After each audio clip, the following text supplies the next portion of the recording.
Olá, pessoal, tudo bem? Então, dando continuidade à nossa disciplina, né, de teologia pastoral, eu passo a apresentar para vocês agora esse tema da maturidade vocacional do agente de pastoral. Um tema que eu considero muito relevante, muito importante para a nossa reflexão dentro da disciplina, né, de teologia pastoral, ok? Primeiro, procurarmos responder a essa pergunta, né? Quem é o agente de pastoral? São cristãos incorporados a Cristo pelo batismo, que formam o povo de Deus e participam das funções de Cristo enquanto sacerdote, profeta e pastor. Realizam a missão do povo cristão na igreja e no mundo. Esse é o agente pastoral, né? Aquele que age na pessoa de Cristo, aquele que age como o bom pastor. Assim como nos ensina Lumen Gentium, o documento do Concílio Vaticano II, né, Luz dos Povos, Luz das Nações, o número 31, são homens da igreja no coração do mundo, homens do mundo no coração da igreja. Esses são os leigos, os agentes de pastoral. Ser agente de pastoral é, antes de tudo, dom e vocação. Vocação, como todos nós já sabemos, é chamado, né? Nós somos vocacionados por Deus, chamados, convocados por Ele. Dom, nós sabemos que é presente, né? E é um presente que nós recebemos gratuitamente do próprio Deus, sem mérito algum. Ele livremente, então, gratuitamente nos oferece esse presente para que a gente coloque a serviço do outro, para que a gente, então, em favor do bem comum, empenhe as nossas qualidades, os nossos talentos, né? Aquilo que nós temos de bom para ajudar, por assim dizer, na construção do reino de Deus. Cada um é convidado a dar o seu contributo, mais do que oferecer algo, oferecer a si, né? Oferecer aquilo que tem e oferecer, sobretudo, aquilo que né? O seu testemunho, né? Dessa maneira, é a melhor forma de oferecermos também a nossa contribuição para a construção do reino de Deus, a transformação das realidades desse nosso mundo tão carente, tão necessitado de Deus. É um carisma que a igreja reconhece no cristão leigo e pede que seja exercido em seu nome. Então, nunca é demais lembrar que tudo aquilo que o agente de pastoral realiza, ele realiza em nome da igreja, né? O agente, enquanto ministro, é aquele que ministra algo que age em nome da igreja, né? Então, isso é muito importante, né? A gente tem que ter clareza acerca dessa verdade, para que a gente não confunda as coisas, para que a gente não se perca, para que a gente não se vanglorie, para que a gente, por exemplo, não acredite que estamos servindo a nós mesmos, a nossa vaidade, né? Mas estamos servindo o Cristo, servindo a sua igreja, ok? É ser coerente também com a própria opção cristã, né? Assumir a missão de Cristo a serviço dos irmãos. Essa é a opção cristã, né? Assumir a missão de Cristo a serviço dos irmãos. É ser discípulo missionário, dois aspectos interdependentes e necessários que o documento de Aparecida tão bem assim nos ensinou, né? Discípulo, aquele que senta e escuta o mestre, abre os ouvidos para acolher o seu ensinamento. Missionário, aquele que, tendo feito a experiência com Cristo, necessariamente leva essa experiência pessoal, íntima, profunda adiante, né? Conduz ao outro também enquanto missionário. Ele comunica aquilo que um dia mudou, transformou, tocou a sua vida, e ele então é, transfere para outras pessoas, né? É, ajuda para que outros também façam a mesma experiência que um dia ele fez, ok? Isso é ser discípulo missionário. Uma coisa está intimamente relacionada com a outra. São dois aspectos inseparáveis. dois fatores fundamentais do agente de pastoral. Primeiro, o serviço na comunidade cristã, para que a comunidade viva e cresça. Então, o primeiro ponto é mais, digamos, para dentro, adintra, é interno, né? Então, o serviço litúrgico, né, que são próprios a animação da liturgia, são os leitores, os cantores, a pastoral da acolhida, os nossos coroinhas, os acólitos, de ajuda aos padres, os ministros da Eucaristia, os que levam a comunhão, a pastoral do batismo, a pastoral familiar que ajuda na celebração dos casamentos, né, dos matrimônios, os ministros da pastoral da esperança que ajudam no velório, que conduzem as exéquias, né? Depois, no serviço de evangelização, né? Na própria catequese, na formação do batismo, né? A preparação para os pais e padrinhos do batismo, na preparação para os noivos, no acompanhamento às famílias, nos diversos grupos de espiritualidade, né? Grupos de oração, espiritualidades diversas que existem, né? Da pastoral junto com os jovens, com a infância missionária, enfim, tantas outras realidades, né? Aonde se pode atuar. Depois, ainda no serviço de assistência, né, as pastorais sociais, os vicentinos, a pastoral da criança, a pastoral da saúde, né, que socorre, que ajuda, que serve as pessoas mais necessitadas.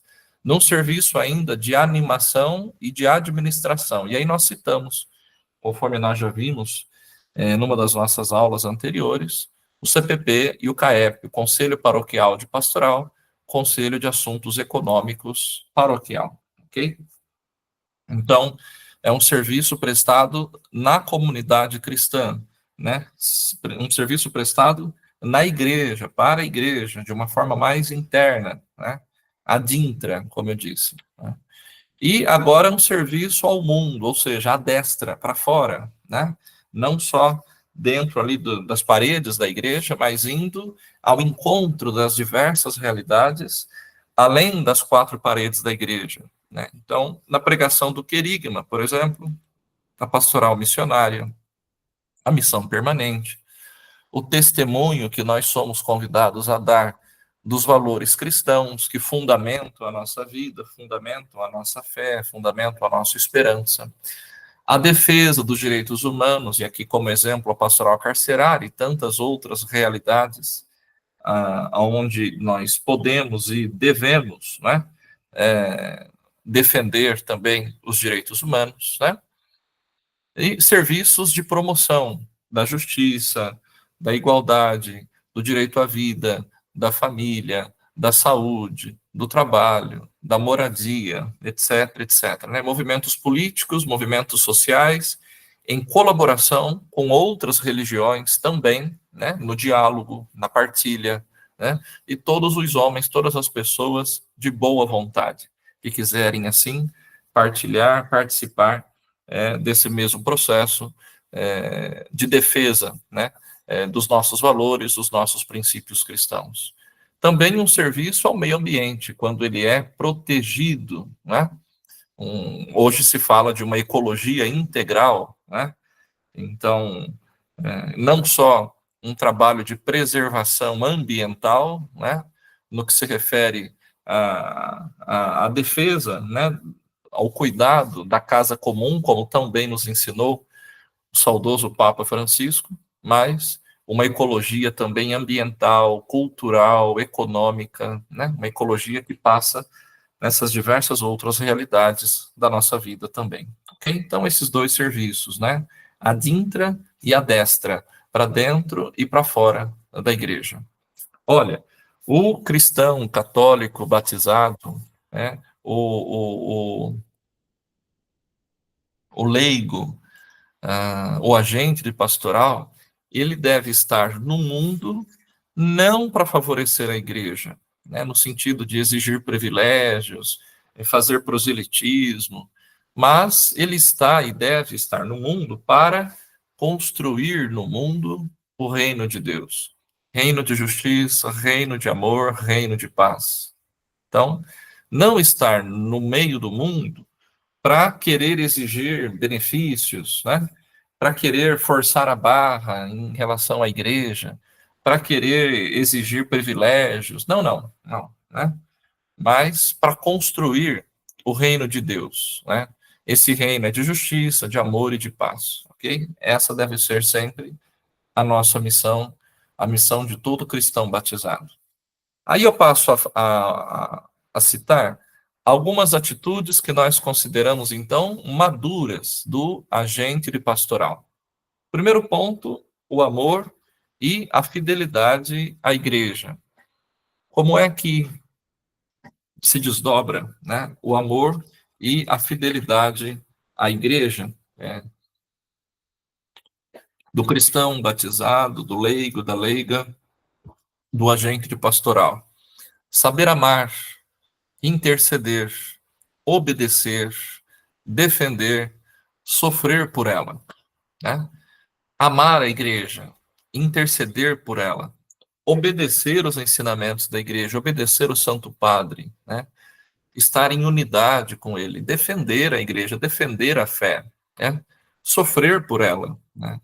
Dar testemunho da verdade. A melhor forma de fazermos isso é levar uma vida coerente, né? A coerência, a autenticidade, é viver aquilo que se prega, né? Viver de acordo com os próprios valores que nós ensinamos para os outros. Essa é a melhor forma de vivermos o amor e a fidelidade à igreja, ok? Depois, numa atitude também de serviço, né? Como Jesus nos deu o exemplo e tanto recomendou aos seus seguidores, é que nós devemos seguir também. Olha lá, serviço em aceitar e assumir o ministério, serviço em viver esse ministério, né? Sem autoritarismo, sem se promover, com disponibilidade de tempo, de colaboração, de atenção, né? Estar por inteiro naquilo que se faz, assumir de fato o compromisso de cristão batizado.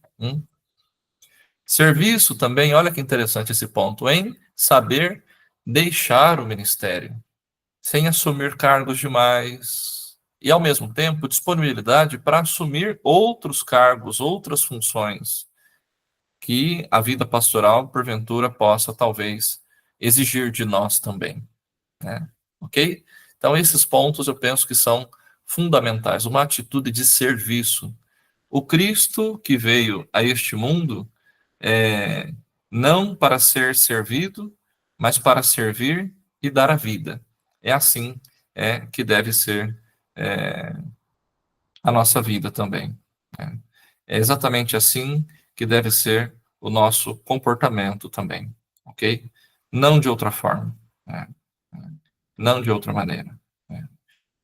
Assim ele fez, assim ele mandou que nós também o fizéssemos, né? Então, é dessa maneira que nós devemos, então, nos comportar, né? Um serviço especializado. Veja, esse ponto eu acho muito interessante também, importante nós destacarmos. Não é suficiente a maturidade humana, pura e simplesmente, né?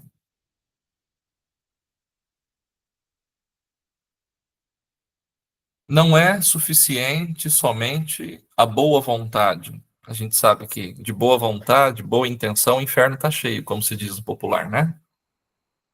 Não é suficiente uma boa conduta, né? Isso é, como se diz, não faz mais que obrigação, né?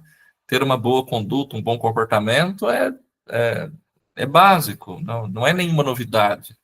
Não estaremos fazendo nenhuma diferença se assim nos comportarmos, né?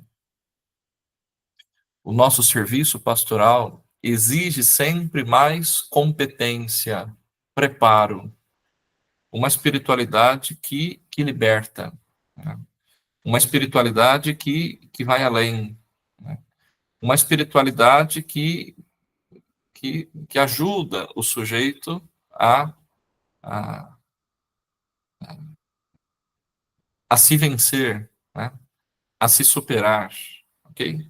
Esse deve ser o sentido, então, do nosso trabalho, né? Da nossa missão, ok? Competência, preparação, que tenha mística, que tenha ânimo, que tenha espírito, né? Não ficar meramente no humano, né? Na boa vontade, numa mera boa conduta. Não, não. Competência, preparação e, sobretudo, espírito, ânimo, alma, né? Por isso, se faz necessário sempre a aceitação de um tempo adequado de preparo e de aprendizagem. Eu penso que esse nosso curso, ele tem justamente esse potencial, né, de nos oferecer essa possibilidade de preparo, de aprendizagem, de troca de conhecimento, né, estudo pessoal, participação em cursos de formação, é o que vocês estão fazendo, né? A metodologia, veja, conhecimento da problemática do próprio setor de atuação e das suas exigências teológicas, pastorais, humanas, o planejamento da caminhada, então, a se fazer, avaliação periódica, constante, tanto pessoal como em grupo. A igreja e o nosso mundo exigem sempre mais pessoas preparadas e competentes, né, na problemática e na metodologia. Eu gosto sempre de dizer o seguinte: partir sempre da realidade. Não adianta a gente querer pegar uma ideia pronta, acabada, definida, e tentar aplicar sem considerar a própria realidade a qual se está inserido. Não é porque dá certo lá no Vaticano que necessariamente vai dar certo aqui em Padre Nóbrega, né? Não é porque dá certo lá na Patagônia que vai necessariamente dar certo aqui na Paróquia Santo Antônio, e assim por diante, entendeu? Mas não, é partir sempre da realidade, né? Ter claro exatamente o chão que nós estamos pisando. É saber, não é? De onde nós estamos partindo, quais as nossas maiores necessidades, quais os nossos maiores desafios. Pensando assim, certamente o trabalho, então, vai produzir muitos frutos, ok? Depois, um terceiro ponto que não se pode desconsiderar é o espírito de comunhão, claro, né? Olha lá, comunhão com os pastores, com o Papa, com o bispo, com o pároco. Essa comunhão é feita de aceitação, de compreensão, de colaboração. Uma colaboração adulta, inteligente, respeitosa das pessoas e das suas responsabilidades, né? Eu acrescentaria aqui uma comunhão que é feita de perdão. O bispo não acerta sempre, o padre, ele também erra. Até o Papa, inclusive, pode, né, cometer deslizes, pode, às vezes, se equivocar, e não acerta sempre, porque é humano, é passível também de erros. Então, a compreensão, o respeito, né, que deve existir, né, e aí pressupõe o perdão, né, a paciência, né. É dessa forma, então, que nós somos capazes de construir o reino de Deus.